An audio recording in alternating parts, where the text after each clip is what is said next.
Bonjour à tous et bienvenue dans ce tutoriel. Aujourd'hui, nous allons voir ensemble comment faire signer électroniquement un document via ZinDoc. Il faut savoir que la signature électronique mise en place par ZinDoc a une valeur probante, c'est-à-dire qu'elle est reconnue légalement. Voyons cela ensemble tout de suite avec l'exemple d'un contrat de travail. Me voici donc dans mon classeur contrat de travail. Comme sur tous les espaces ZinDoc, sur la gauche, je retrouve la liste de mes champs pour pouvoir trier et filtrer mes documents. Et sur la droite, mon tableau de bord. Ici, je vais commencer par classer mon contrat de travail. Je vais y indiquer un collaborateur, le type de document dont il s'agit, le responsable de service et la date de document. Je pourrai ensuite choisir de soumettre à la signature mon document. Une fois que mon contrat de travail a été classé, il va aller dans l'onglet Validation. Pourquoi ? Parce qu'il est soumis à un circuit de validation. Ici, le responsable de service doit valider le contrat avant que je puisse le soumettre à la signature. Il aura donc sur son propre espace ZinDoc, dans l'onglet Validation, un contrat à valider. Il lui suffira d'apposer un tampon, valider ou refuser, afin de décider s'il valide ou s'il refuse le contrat de travail. Une fois mon contrat validé, il passe dans l'onglet Signature, document à faire signer. C'est à mon tour de jouer. Je vais cliquer sur Soumettre à la signature. Ici, j'ai deux possibilités. Soit je souhaite que mon document soit envoyé simultanément à la signature à tous les signataires, soit j'ai le choix de le faire envoyer un par un à chaque signataire. Par exemple, je peux exiger qu'il soit d'abord signé par le candidat avant d'être envoyé au chef de l'entreprise. Je vais choisir une signature simultanée. Pour commencer, je vais rentrer l'adresse email de la personne censée signer le document.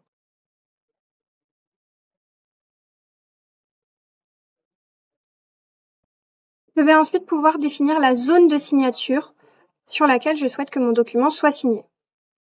Ici, je passe les pages puisque je veux que mon salarié signe à cet endroit. Si je souhaite que mon document soit signé par plusieurs personnes, je peux ajouter un signataire. Je peux ensuite en ajouter plusieurs. J'ai également la possibilité de modifier le délai de signature, allant de 2 jours à 6 mois. Et finalement, je peux décider de joindre le document comme preuve à l'issue de la signature ou ne pas le faire. Une fois que mes champs sont correctement complétés, je clique sur Mettre à la signature.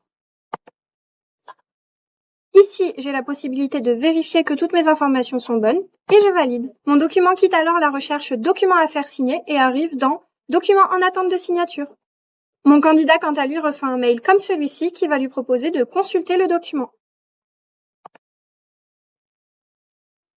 Il va devoir le lire en entier avant de pouvoir cliquer sur Continuer. Ici, il a la possibilité soit de dessiner sa signature, soit de valider celle qui est proposée par le logiciel. Il peut ensuite cliquer sur « Je reconnais avoir lu et accepté les CGS » et confirmer. On entre alors dans un système de double authentification, c'est-à-dire qu'à la fois le candidat reçoit un email qui lui demande de signer le document, mais ensuite cette signature est validée par l'envoi d'un SMS sur son portable directement.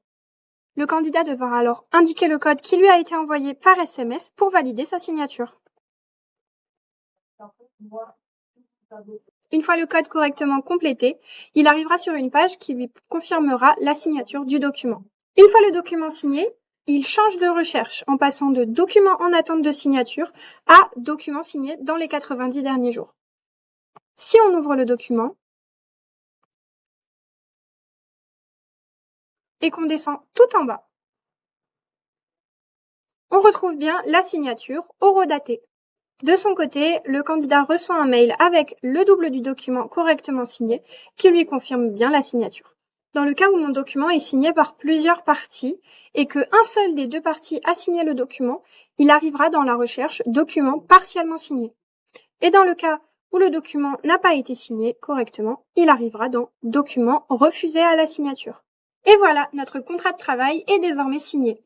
J'espère que ce tutoriel vous aura été utile. Bonne journée!